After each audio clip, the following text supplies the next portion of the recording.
예, 오늘은 디도서 2장 1절부터 10절까지를 살펴보고자 합니다. 오늘 본문 말씀은 늙은 남자, 늙은 여자, 젊은 남자, 종에 대해서 권면하는 내용입니다.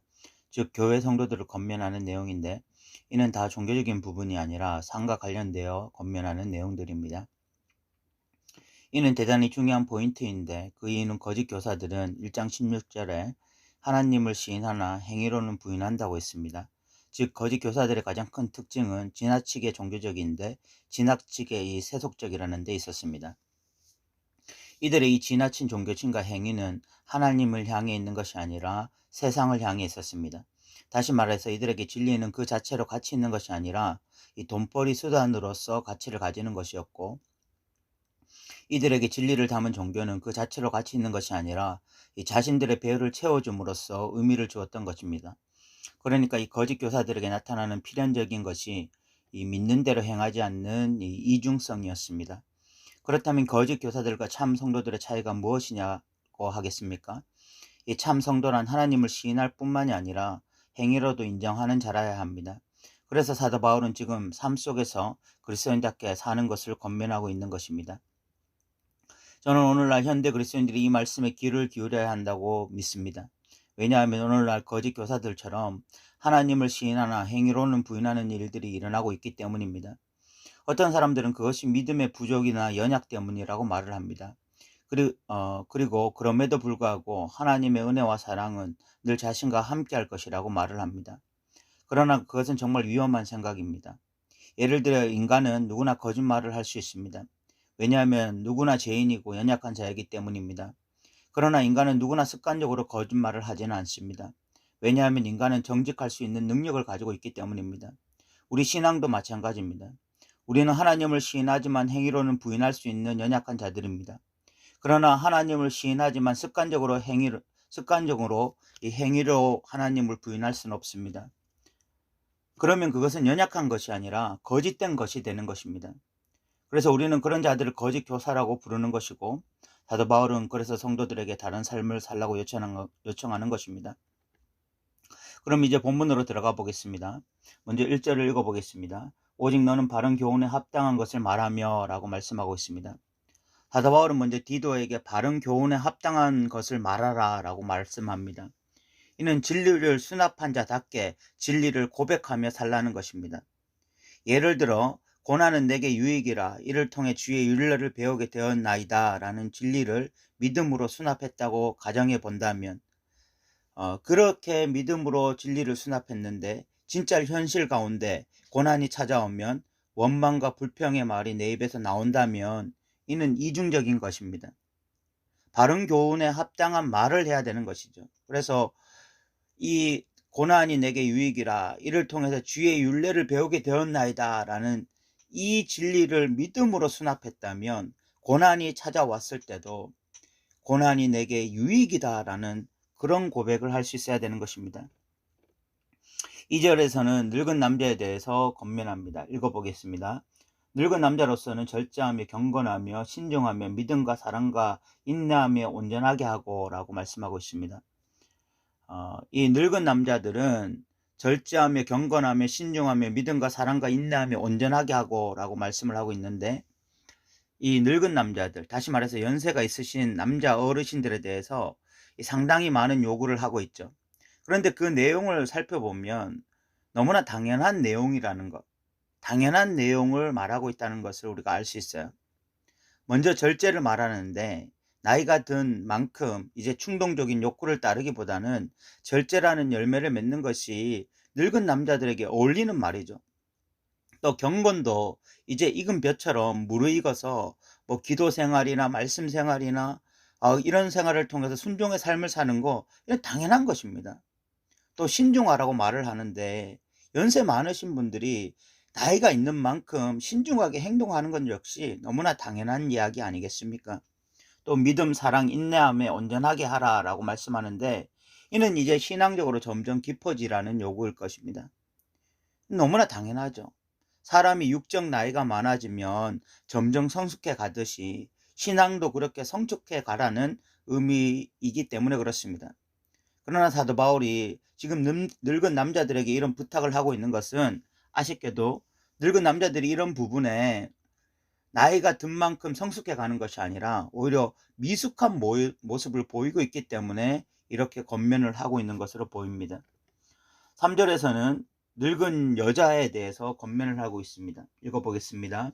늙은 여자로는 이와 같이 행실이 거룩하며 모함하지 아니하며 많은 술의 종이 되지 아니하며 선한 것을 가르치는 자들이 되고 라고 말씀합니다. 이 늙은 여자에 대해서 행실이 거룩하라 라고 부탁을 하면서 그러면서 모함하지 말라고 말씀을 합니다. 이런 부탁을 하는 이면에는 분명 늙은 여성들이 남을 쉽게 모함하는 습성을 가지고 있었기 때문인 것으로 보여요. 오늘날 인터넷 문화가 발달하면서 문제가 되는 것 중 하나가 익명성이에요. 익명성이 보장되면 사람들은 너무 쉽게 다른 사람들을 모함하고 비방하죠. 이런 모습을 볼 때 인간의 습성 중 하나가 모함과 비방인 것 같습니다. 이 사자성어 중에 사민성호라는 말이 있는데 이 말 뜻은 세 사람이 모이면 없는 호랑이도 만든다라는 뜻입니다. 이 늙은 여성들이 자꾸 모이면 다른 사람들을 쉽게 모함하고 그래 없는 죄까지도 만드는, 그래서 다른 사람들에게 편견을 가지고 그 사람을 보게 만드는 이런 일을 했던 것 같습니다. 또 많은 술의 종이 되지 말라라고 말씀하고 있습니다. 이는 여성들이 술을 즐겨 했던 것으로 보여요. 술을 즐겨하면서 술을 먹고 나면 여러 가지 그 나타나는 문제점들을 고스란히 드러내었던 것으로 보입니다. 이렇게 남모함하고 술에 빠져 있는 늙은 여성들에게 마땅히 해야 할 일을 사도 바울이 말하는데 그것은 선한 것을 가르치는 자들이 되고라고 권면합니다. 어른이면 어른답게 이 젊은 여성들에게 본이 되고 또 가르치는 삶을 살라고 권면하고 있는 것이죠. 이것도 당연한 이야기라는 생각이 들고요. 그리고 이 젊은 여성들에게 또 권면합니다. 4절과 5절을 보면 그들로 젊은 여성들을 교훈하되 그 남편과 자녀를 사랑하며 신중하며 순전하며 집안일을 하며 선하며 자기 남편에게 복종하게 하라. 이는 하나님의 말씀이 비방을 받지 않게 하려 함이라 라고 말씀하고 있습니다. 이 젊은 여성들에게 남편과 자녀를 사랑하라 라고 먼저 권면합니다. 너무나 당연한 이야기지만 또 당연하지 않은 이야기일 수도 있어요. 이 젊은 여성들이 지금 다른 것에 빠져서 남편이나 자녀가 뒷전이 된 것으로 보입니다. 그래서 이 사도 바울은 먼저 여성은 집안에서 한 남편의 아내로서 남편을 사랑하고 아이들의 어머니로서 자녀를 사랑하라고 권면하고 있는 것입니다. 그리고 5절에 이 신중하며 라고 말을 하는데 이는 이 젊은 여성들이 굉장히 신중하지 못했다라는 것을 의미하는 것입니다. 그리고 이 순전하며 라는 것은 순결을 의미합니다. 다시 말해서 성적으로 깨끗하라 라는 말입니다. 그리고 집안일을 하라 라고 말을 하는데 이것은 이 젊은 여성들이 집안일에 관심이 있기보다는 자꾸만 다른 것에 관심을 가지고 그래서 이 집안일에 소홀히 했다는 것을 의미하는 것이죠. 그리고 자기 남편에게 복종하라 라고 말씀하는데 여기서 이 복종이라는 것은 자녀가 부모에게 하듯이 절대적 복종이 아닌 하나님의 창조 질서에 대한 믿음의 반응으로서 자발적으로 복종을 의미하는 것입니다. 그래서 영어로는 obey가 아니라 submit라고 말을 하는 것이죠. 이렇게 젊은 여성들에게 가정에서 믿음의 여인답게 행해야 될 것들을 권면하고 있습니다. 그런데 이렇게 늙은 남성, 여성, 또 젊은 여성을 권면한 이유를 5절에 밝히는데 이는 하나님의 말씀이 비방을 받지 않기 위해서라고 말씀합니다. 다시 말해서 하나님의 이름이 그리스도인들 때문에 욕을 먹지 않게 하기 위해서, 진리의 말씀이 그리스도인들 때문에 땅에 떨어지는 그런 가치 없는 책이 되지 않게 하기 위해서 이렇게 하라는 것입니다. 이건 너무나 중요한 것입니다. 우리 그리스도인들끼리야 좀 실패하고 넘어져도 그래도 우리끼리는 이해할 수 있습니다. 우리는 그래도 하나님의 신실하심과 사랑을 믿고 인간이 연약한 존재라는 것도 알고 있기 때문에 그럴 수 있다고 생각하고 이해할 수 있어요. 서로를 용납할 수 있어요. 그리고 또 서로를 위해서 기도해 줄 수 있는 부분입니다. 그런데 우리가 그렇게 실패하고 넘어졌을 때에 세상 사람들은 우리를 욕하는 것이 아니라 진리의 말씀을 욕을 하는 것입니다. 성경 아무리 읽어도, 성경 아무리 공부해도 성경 모르는 우리와 아무 차이가 없다고 말을 하면서 저 성경이라는 것이, 저 진리라는 것이 별 가치가 없다고 모욕을 하는 것이죠. 6절에는 이 젊은 남성을 권면하는데, 젊은 남성은 오직 신중할 것만을 권면을 하고 있습니다. 그러면서 이 7, 8절은 디도를 향한 권면이에요. 읽어보겠습니다. 범사에 내 자신이 선한 일에 본을 보이며 교훈에 부패하지 아니한가 단정한가 책망할 것이 없는 바른 말을 하게 하라. 이는 대적하는 자로 하여금 부끄러워 우리를 악하다 할 것이 없게 하려 함이라 라고 말씀하고 있습니다. 디도 역시 젊은 남성이었기 때문에 젊은 남성들을 권면하면서 디도도 권면하는데, 디도는 무엇보다 이 본이 되는 삶을 살아야 한다라고 권면합니다. 그 이유는 디도는 목회자였기 때문입니다. 또다시 디도에게 권면하기를 바른 말을 할 것을 권면해요. 1절에도 바른 말을 할 것을 권면했는데, 이 두 번째로 다시 바른 말을 할 것을 권면하고 있습니다. 이는 바른 말이 얼마나 중요한지, 이 말의 중요성을 우리는 충분히 이해할 수 있습니다. 또 8절 후반절에는 디도에게 이런 삶을 살아야 하는 이유로 대적자들이 믿지 않는 자들을, 믿는 자들을 비방하지 못하게 함이라 라고 말씀하고 있습니다. 믿는 자들이 믿는다라고 하면서 이중적인 행동을 하면 결국 그것 때문에 하나님의 이름이, 성경 말씀이 비방을 받기 때문에 그렇게 하지 말라는 것이죠. 9절 10절에는 이 종들에 대한 권면이 나옵니다. 읽어보겠습니다. 종들은 자기 성전들에게 범사에 순종하여 기쁘게 하고 거슬러 말하지 말며 훔치지 말고 오히려 모든 참된 신실성을 나타내게 하라. 이는 범사에 우리 구주 하나님의 교훈을 빛나게 하려 함이라 라고 말씀하고 있습니다. 종들에 대해서 권면하는 이유는 그 당시 교회 안에 상당수의 구성원들이 종이었기 때문입니다. 상전들에게 범사에 순종하라고 말을 하는데, 이는 맹목적인 복종을 의미하는 것이 아니라 하나님을 의식하면서 순종하라는 말씀입니다.